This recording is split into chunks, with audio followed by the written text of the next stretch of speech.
Hello. Looking to become an expert in environmental science and see hands-on the natural occurrences of the world? A trip to Magnetic Island is the perfect destination to explore rock formations, the Magnetic Island National Park, the Great Barrier Reef, and the reality of anthropogenic disturbances to these ecosystems.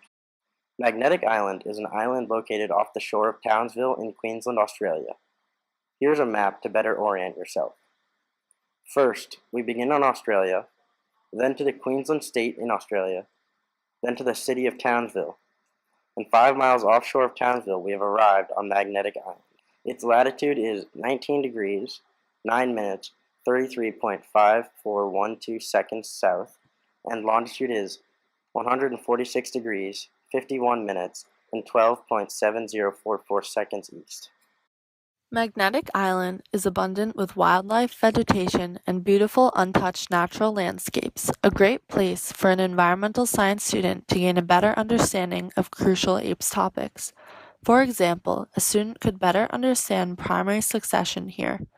Primary succession is when organisms colonize a new habitat, created usually by intense erosion, lava, or glacier recession processes.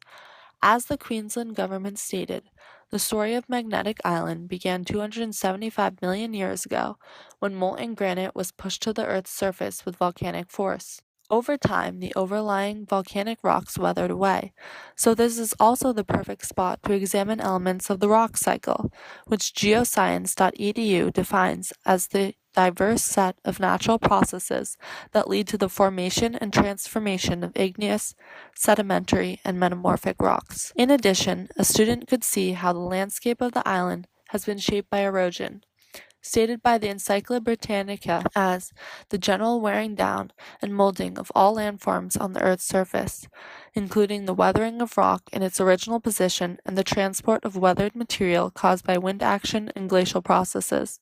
Magnetic Island clearly serves as an ecosystem service because nature provides its aesthetic beauty without people having to cultivate the land.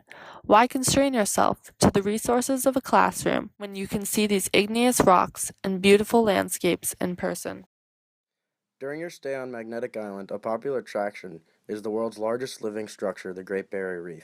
It's only a 20-minute ferry ride to explore this beautiful ecosystem, which eoearth.org defines as a community of living organisms in conjunction with the non-living components of their environment.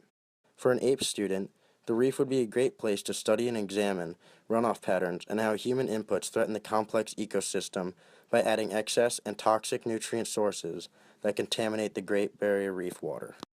The Great Barrier Reef receives runoff from 35 major catchments that drain 424,000 kilometers squared of coastal Queensland, Australia. Most sediment entering the reef come from catchments in major pastoral intensive farming areas such as the Burdekin, Herbert, and Fitzroy rivers. Nutrients such as inorganic nitrogen and phosphorus continue to enter the Great Barrier Reef at great levels. The Great Barrier Reef has experienced several major bleaching events in the past. As the Australian government explains, coral bleaching is caused by stresses of the coral in the ecosystem, mostly due to temperature rises in the world, which can often be attributed to a collective increase in CO2 emission. Rises in temperatures put stress on the coral reefs. The bleaching and deaths of these corals is a sign of temperature increases in Earth's atmosphere and oceans. Here, a teacher could discuss the tragedy of the commons, the competing collective versus individual incentives, where the atmosphere is the resource that's being ruined, because the individual incentive for corporations and individuals to fulfill their own self-interest prevails, and so no one is taking the initiative to limit greenhouse gases for the collective good. As more radiation is trapped in the Earth because of the greenhouse gas effect and emitted back down to Earth, atmospheric temperatures and sea temperatures are rising, ultimately stressing sensitive organisms such as corals. It wouldn't be a trip to Australia without examining the amazing wildlife that the Magnetic Island National Park has to offer. As AustralianNationalParks.com describes, the park has breathtaking natural landscapes and seascapes, including boulder-strewn headlands, hoop pines, sandy beaches, and fringing coral reefs. If you're interested in dendrology, the study of trees, the national park is filled with native trees, the most populous being the eucalyptus bloodwoods. In the national park and Bungalow Bay Koala Village, students could come face to face with these koalas who reside in the eucalyptus trees. After seeing these amazing animals in these protected natural habitats, it would be fascinating to discuss deforestation, which is the human destruction of forests to make way mostly for infrastructure, because seeing these animals in their natural habitats would engender more of a negative reaction to deforestation efforts and make it easier to understand how these organisms would be directly affected by human processes.